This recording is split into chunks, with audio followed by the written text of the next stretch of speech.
TNA recap. This is the last one with Scott D'Amore, so it might feel a little bit different the next show moving forward. I heard that the creative team now has got, who was it? Somebody named Artie Evans. I don't know who that is. Hilarious. The Archibald Peck and Chikara. Oh, okay. Yeah. And Tommy Dreamer. Gail Kim and somebody else is supposedly having input, but those three are the main bookers right now that D'Amore's gone. Delirious did okay in ROH. Yeah. You never know. We'll just wait and see. But we can start by saying we haven't been that great to that nice to Scott D'Amore, just because I don't like the product that he's put out. So it's hit or miss. But when you bring in Will Ospreay, I'm not gonna let you take like credit for that. Like, oh man, that was awesome. Okay, so you booked him. Yeah. Cool. Yeah. Then it's like, and you let him work. Yeah, right. Yeah. Impose any ridiculous. Yeah, you're imposing ridiculous shit on him because, without Josh Alexander, if he's part of the promotion, you have to have him either look extremely good or go over, which they let him go over. Yeah. Anyway, so when I got to thinking, I'm like, well, okay, put me with that job, put you with that job, whoever. You hear limited roster, they're not going to really throw much more money at it. So take the roster that they have, and I was thinking, well, what could I do different? Now, I would do a few things different, like, we'll get into. But really, you would probably have to run several rematches unless you're going to bring in local talent, wherever you're taping, or, rotate, AAA talent or whoever else they work with. I don't really see how it would look too much different. I totally get the rematches, but there's a few things. So let's just get into it. I'll kind of say I had a problem with the very first match. Frankie Kazarian beating Jake something.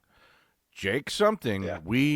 When the X Division was still a thing a month ago, he went over 5 other guys. He was the winner.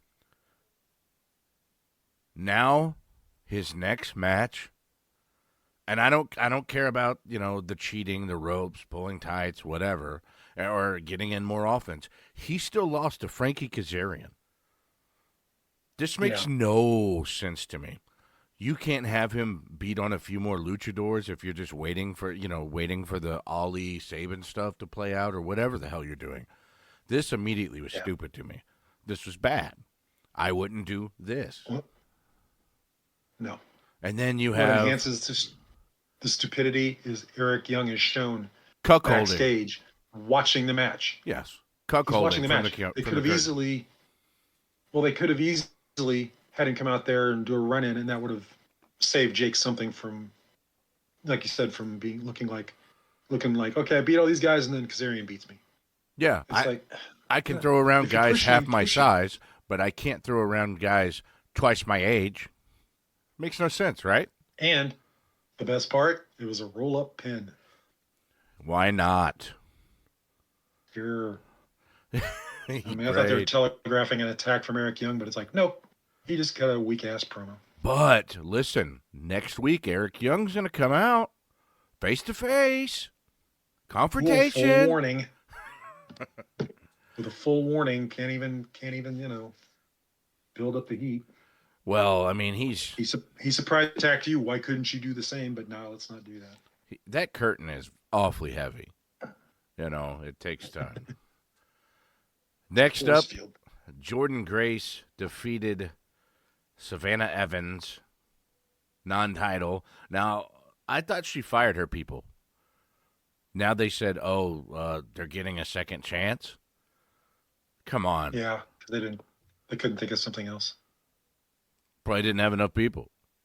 Anyway. Yeah. Oh, man. Of course, after the match, this is very TNA-esque. Shaw beats up Grace, gets the heat. But if everyone does it, I don't know. I wouldn't have done this either. You don't need to every match. If it's one, No. again, we talked about it. If this is once a show, it's fine. But again, this happens throughout the show, as we'll go through. Yeah, it would have made sense to and first off, carrying that fucking X Division thing around like a Money in the Bank briefcase looks stupid. Don't do that. You won, just leave it backstage. Pick something else and she should have just waffled Savannah Evans. That's it. Like you're fired. This was your last chance. You're fired. You know she's going up against Grace. You don't need to hit both of them. Very true. It's ridiculous. Backstage we go. Ash by Elegance, and I guess she's got a mouthpiece, right? I guess is that. Yeah, she kind of has to. Is he going to get in there and wrestle for her too? Because I'm guessing I'm guessing this isn't gonna be good. Whenever it happens, it's built nothing. Yeah, it's like she's look, a diva, a photo shoot model coming to wrestle.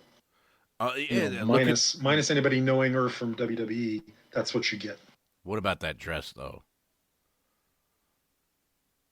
Oh, it's a dress. They were exactly. They were trying to get over the dress quite hard there. Yeah, that's what I watch wrestling for is fashion tips.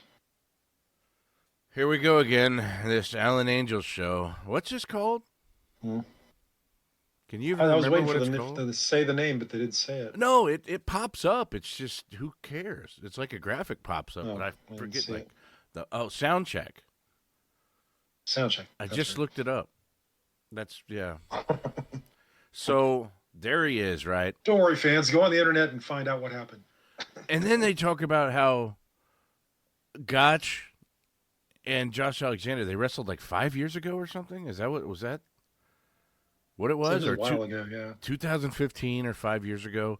And Alexander won, and Gotch has been distraught for almost a decade. Is that what I got from this? Looks that way. It pissed him off so bad he grew his villain mustache back. And then, lo and behold, I guess Josh Alexander was listening through the door like a jealous girlfriend or something. So here he is. It's not broadcast live. No. So then Angels looks like a chump. He just gets thrown to the ground. You don't see him again, I think. He just gets pushed down. What? I don't know. It was better than just the Gotch. His segment was better than the Josh Alexander talking one, but it still wasn't. It was awesome. It wouldn't blow away or nothing. Well, it was a good promo. It just should have taken place 5 years ago or whenever. It would have made sense then. Now waiting so long, it's kind of cold meat. Are you saying this creative isn't good? Are you saying this Scott D'Amore creative isn't good? Is that what you're telling me?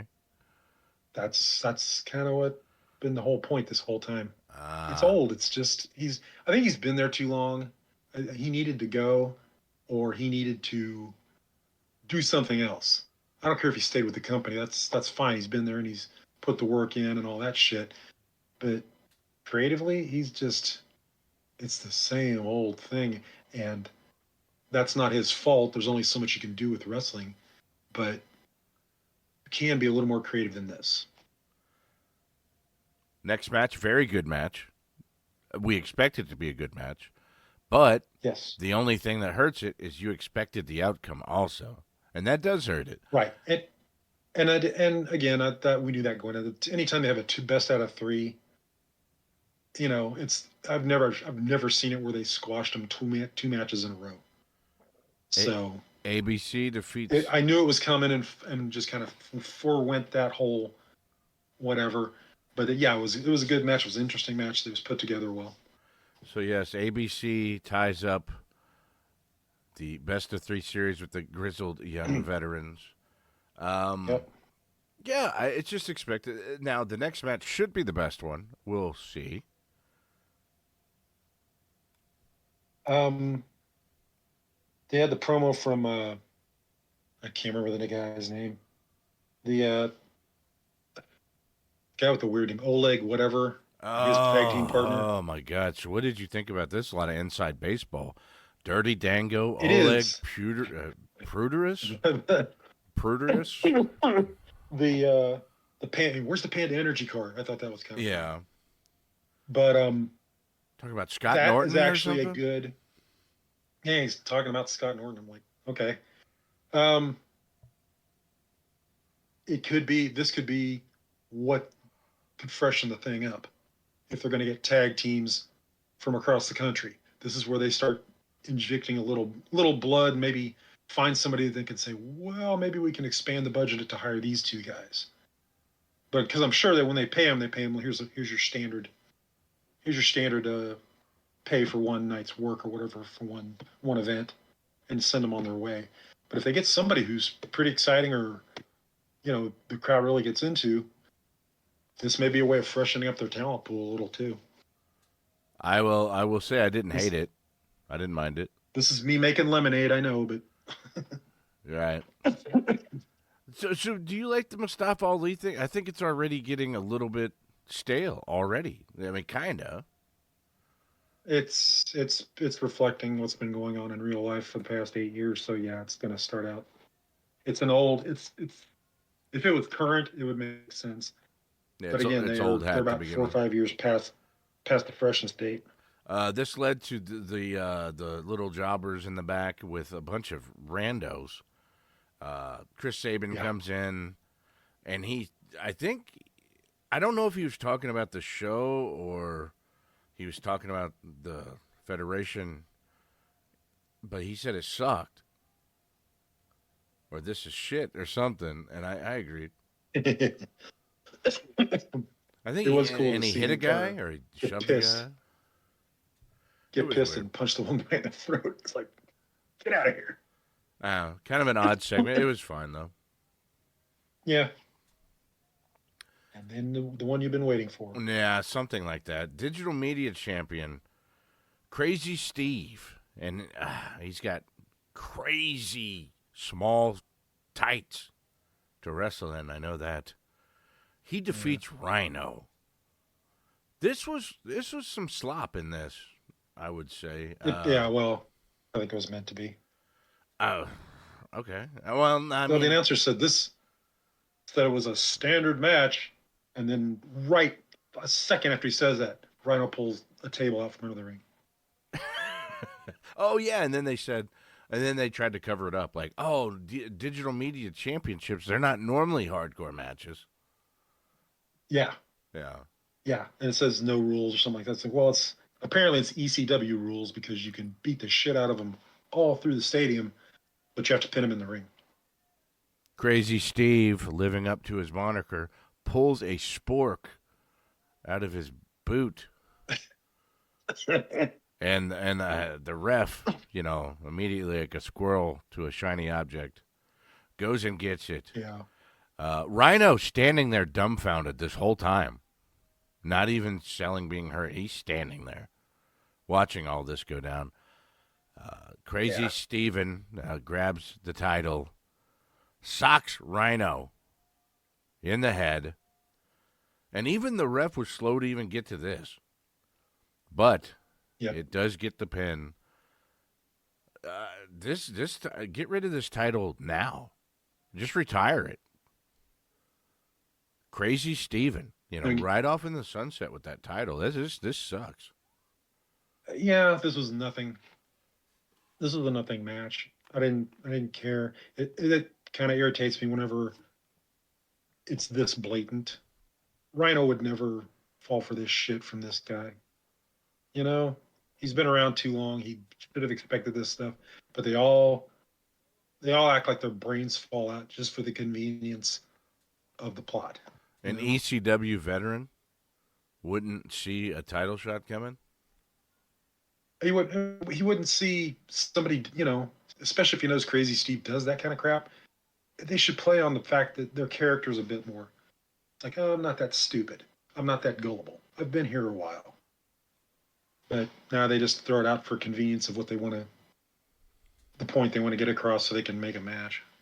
Well, you're telling me you don't really agree with this creative. Is that what you're trying to, Okay. Not at all. Joe Hendry versus, I guess, resident jobber Cody Deaner. Wait. You're completely skipping the PCO promo. Okay, what, him grunting? What did he even... Yeah. What was he even doing? I could barely understand him. Well, there you have it, folks. I think he made his point. Yeah, and it makes Kamala look like an Ivy League graduate, right? It's a total derp spot. Well, I hate to say it, but that might have been enough to give him the wrestler of the week from me. But we'll see who you got. I guess they were saying he was moaning Khan. Yeah, something like that. But it's just that didn't come across very well. It was. If you knew what had happened before this, you'd be able to guess it. But if this is your first show again, you're not telling them anything. We don't have any intro music for this podcast. Should it just be that? Yeah, really. That promo. The big moaning. That probably would be the best promo for the show. Anyway, Diener didn't even get an entrance. No. It's getting worse and worse for this guy.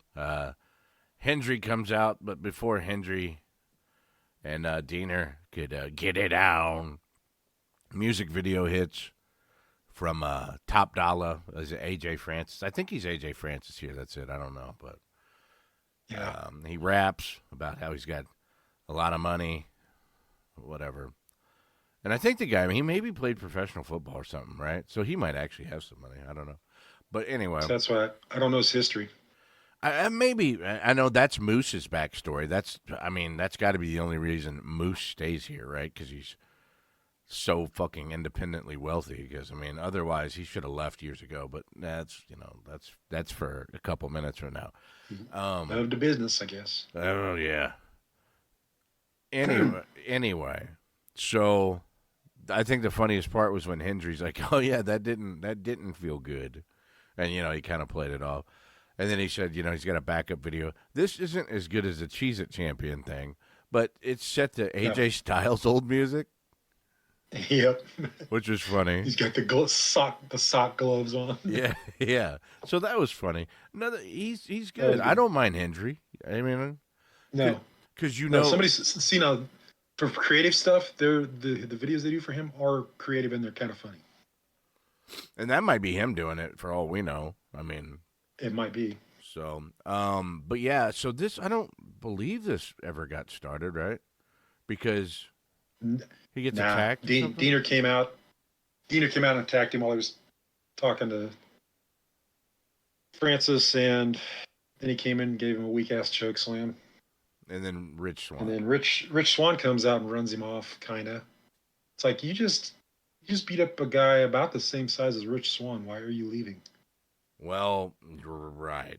That's weird, Rich Swann. Because that Top Dollar dude, he seems like he's all of 6'5", 6'6", right? He seems kind of big. Big guy.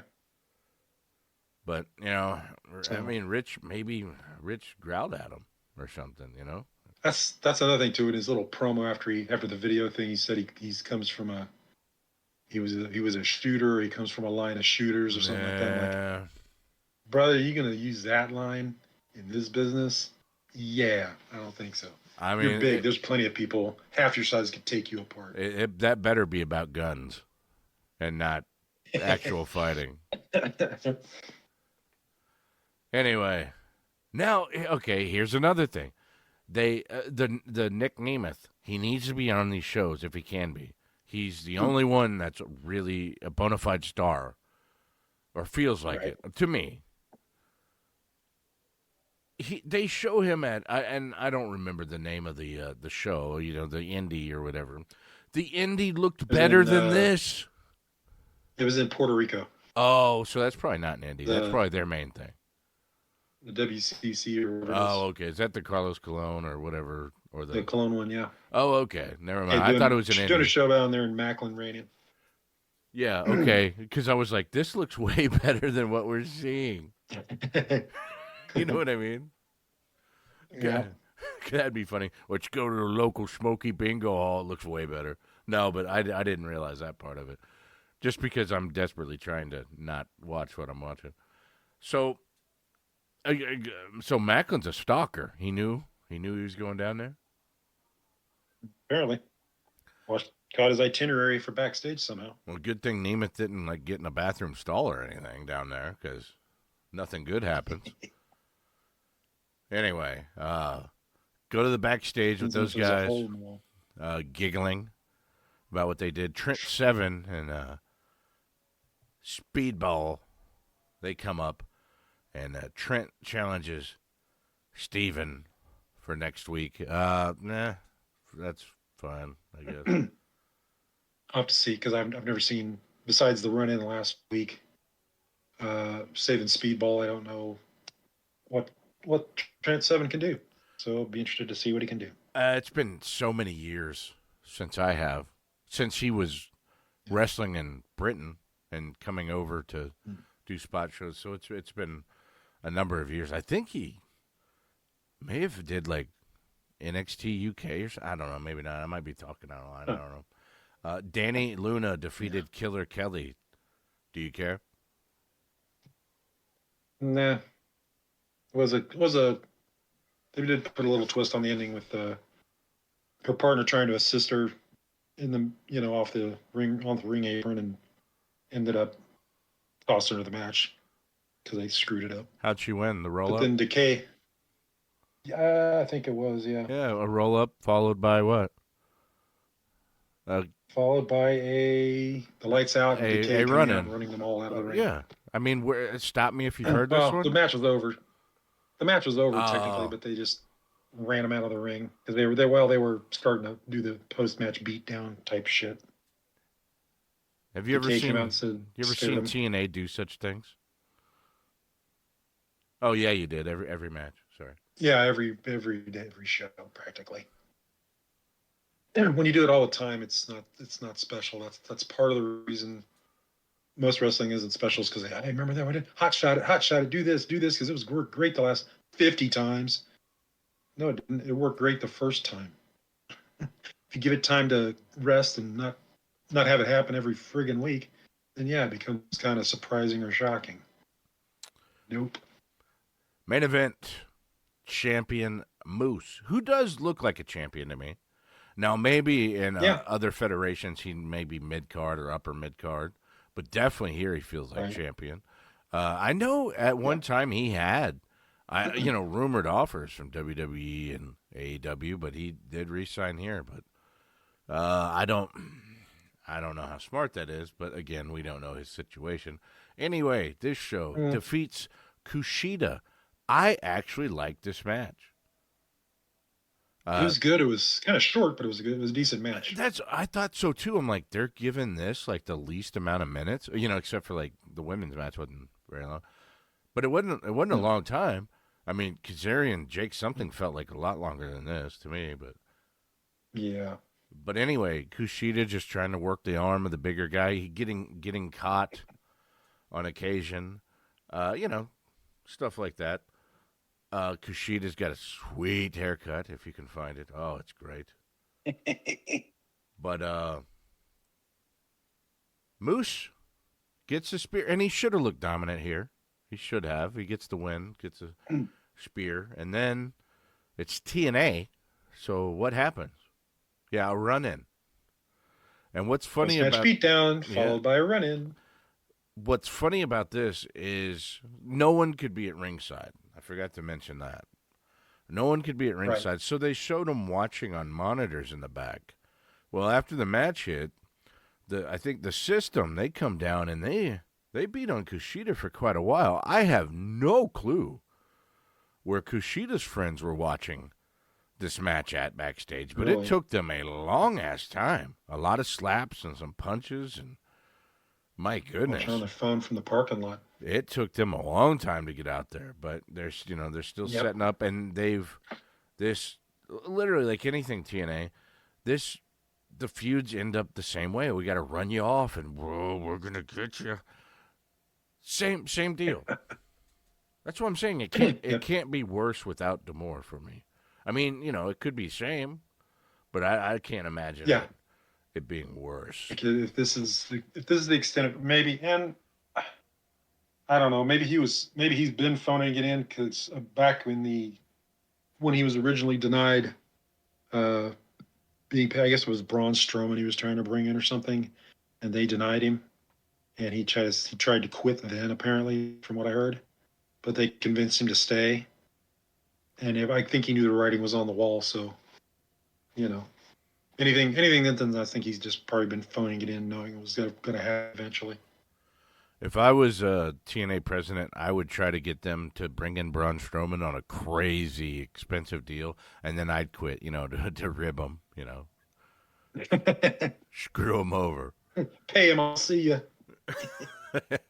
But so anything else interesting this week you've seen in the pro wrestling news? But the only thing I saw was the supposed agreement that with AEW is working with CMLL.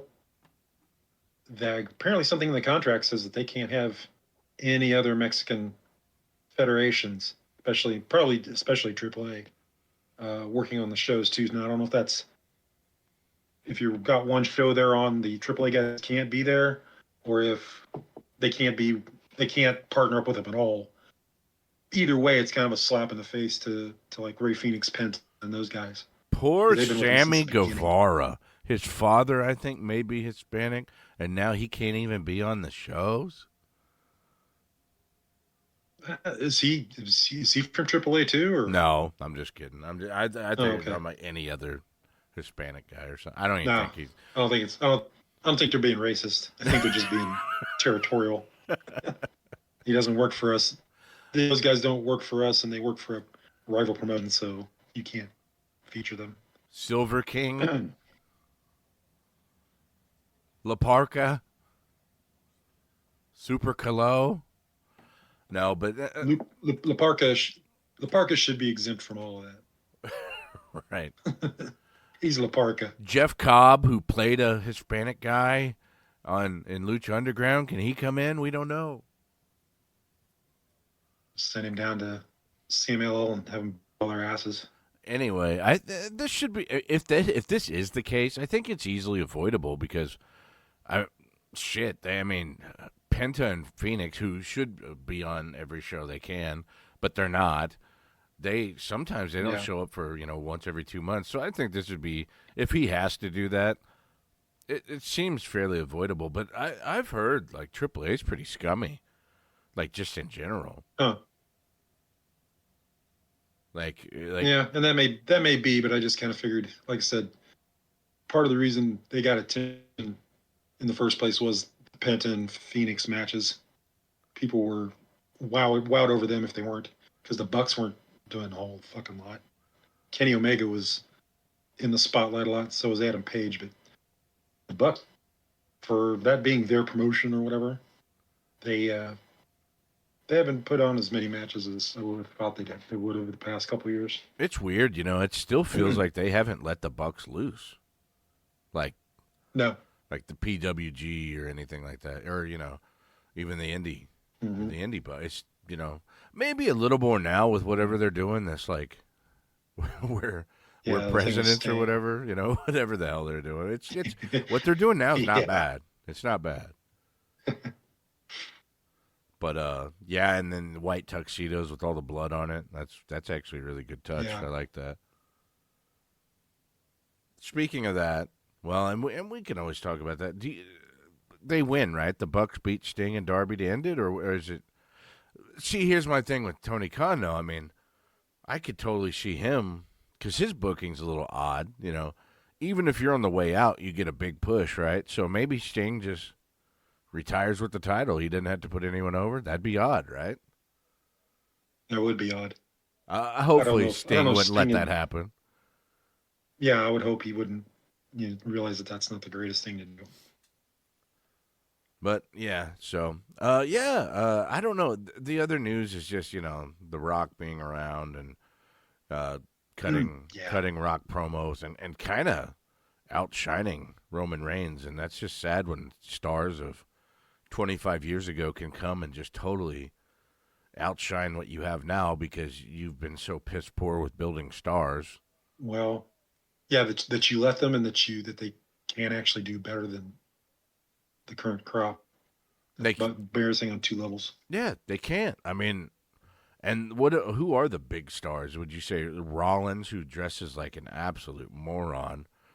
Mm, Can't take him serious. I do like Drew McIntyre. He looks like a badass, and they don't push him yeah, as much as they should. I know he's up there in the card and everything, but I think he's like a Piper. He's super valuable, and everybody likes him and likes seeing him.